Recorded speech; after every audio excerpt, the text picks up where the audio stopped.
Hi everybody, I'm Jack the Rambling Raconteur. I hope everybody's having a great start to this week. This is going to be the Reread Book Tag. I was fortunate enough to be tagged by Roz over at Scally Dandling About the Books, and her original tag, which she identified and which I completely wholeheartedly agree with, is the perfect corollary from the DNF tag that was running around the past 2 weeks. And her video with Alfred is very enjoyable to see the back and forth they have around these prompts. I'll link it below in the description box. But let's jump in. The first prompt is, where do you sit on the rereading scale? Assuming that you do rereading or you're not going to do the tag. On that scale from almost never to all the time. And I'm not sure. I guess I probably reread a little bit more frequently than most people.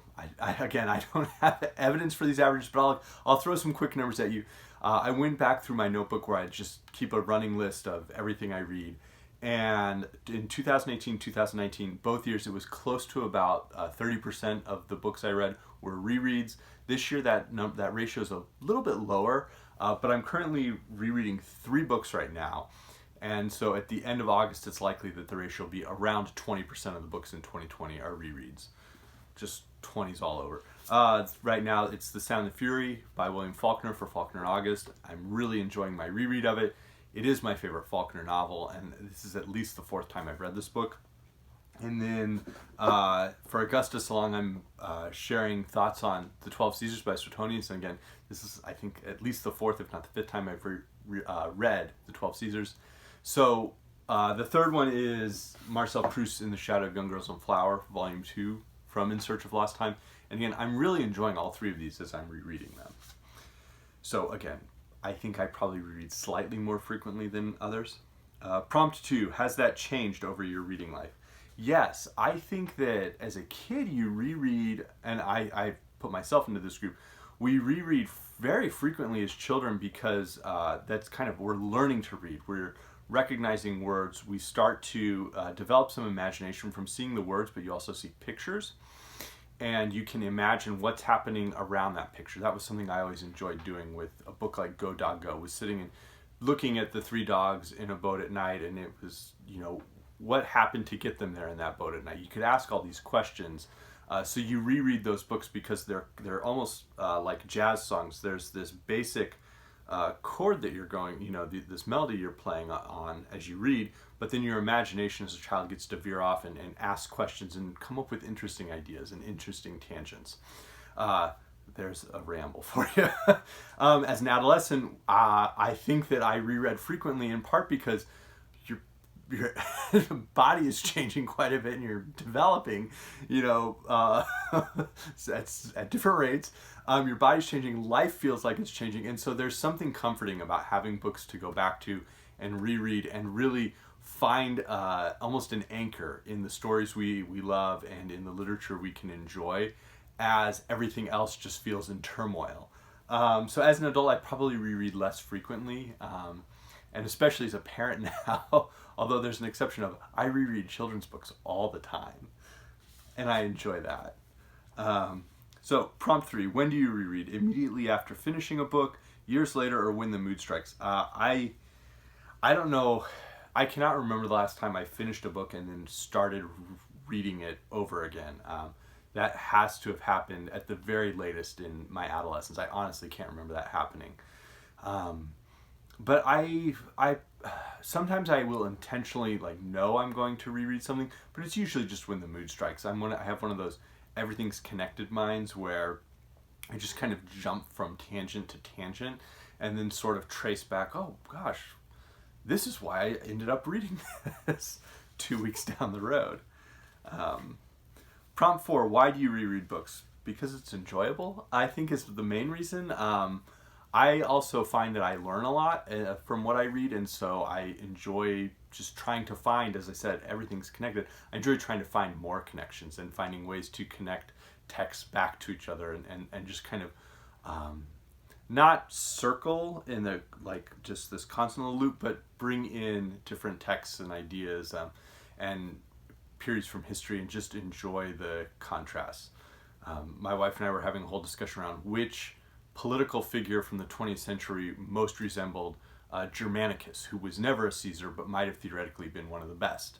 And so that type of discussion occurs. But so pleasure, learning, and also I guess perspective, just as I age and as I learn, as I became a parent, as I became a husband before that, my life is changing. And so what I bring to books and texts when I read them has shifted. And that shifts my understanding.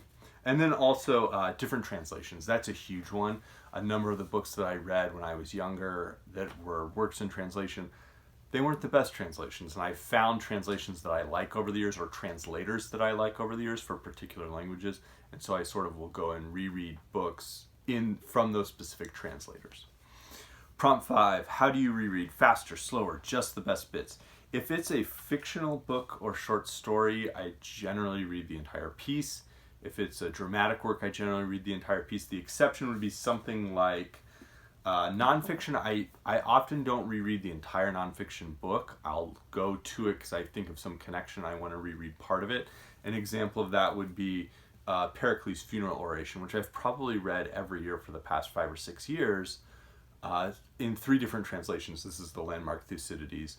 And that's just a specific text, and I know I'm going to probably reread it this year because in September, I can't remember who it is, but somebody's going to be doing a read-through of Pericles, and I'll read the Pericles funeral oration before that. So, prompt 6, who or what do you reread more specifically? So, authors, genres, individual books. In terms of some individual books, so the Canterbury Tales by Geoffrey Chaucer, I reread that pretty frequently. Not the whole thing necessarily, but specific tales. Particularly, I like to use that as my way of keeping sort of in shape with Middle English. The Analects of Confucius. And I'll mention another work in terms of dramatic works, probably the Oresteia by Aeschylus is the dramatic work I've read the most frequently. And then short story writers, Catherine Mansfield, Chekhov, Robert E. Howard. There's a number of short story writers I enjoy going back to.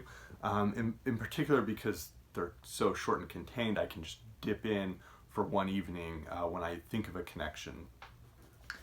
And then bizarrely, I read a large number of crime novels, and often those are built around plot and like solving the mystery. But there are some crime novelists who I feel I really enjoy going back into their world, as fetid and awful as it is.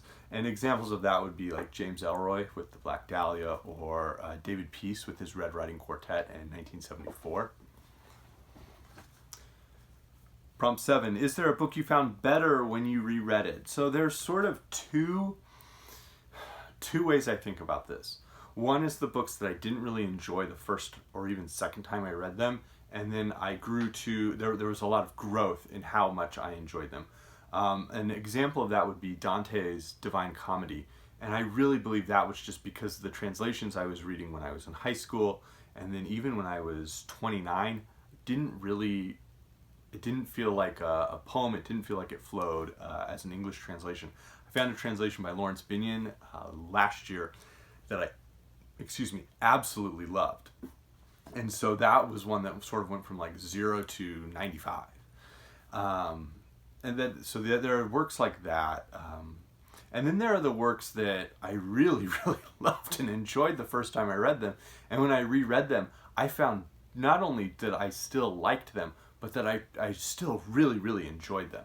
And so The Sound and the Fury is an example of that. As I mentioned, Ellroy and David Peace, I really just enjoyed going into those worlds, as dark as they are.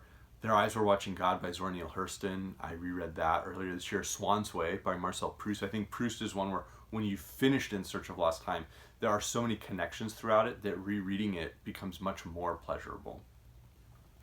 And probably The Sound and the Fury is just easier to read the second time.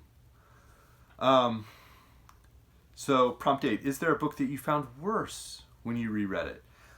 And that might be just sort of my perspectives and how I've changed as I read books. But the children's book Rainbow Fish, I don't know if anyone's familiar with that. I don't really like that book as a parent, and I vaguely remember it as a kid, but the message within it is not one that I particularly like as a parent. I'm not going to talk too much about The Catcher in the Rye, except to say that would fulfill this prompt. and if you've ever read that, I think I came to it even in my 20s, and I sort of was like, what's the deal with this? And people still kept praising it, so I tried rereading it and realized that's not a book I need to reopen. And then writers like Ernest Hemingway. I read quite a bit of Ernest Hemingway when I was 18 years old. And returning to Hemingway, specifically his novels, in my latter 20s, they didn't have the same impact, I felt. Prompt 9, which one book have you reread the most? So I kind of broke this out into 3 different groups. The single book that I know for a fact I've reread the most would be various books from the Bible. I mean, Genesis, the Gospels, 1st and 2nd Corinthians, Galatians, Ephesians, the Acts of the Apostles. Those I've read at least 20 times in my life. So that sort of is one. I reread a number of Shelley's poems every year. Triumph of Life and Ode to the West Wind are two that I reread most frequently. Ozymandias as well. And I reread those probably almost every year for the past 12 years. And then the novel that I've read the most is, this is a very old battered copy, is Watership Down by Richard Adams. I absolutely love that book. So, and I've read that in every decade of my life. So, I guess the last one is to tag people. I'm not sure who's been tagged. I saw everybody putting these up today, but I was doing synchronous online lessons, so I haven't watched anyone's videos. I'll tag Noah at Everyone Who Reads It Must Converse, and I think Lukash at Totally Pretentious finishes his his exams this week, and so maybe next Tuesday, if he's feeling up for it, I would be interested in how he rereads. So, thanks everyone.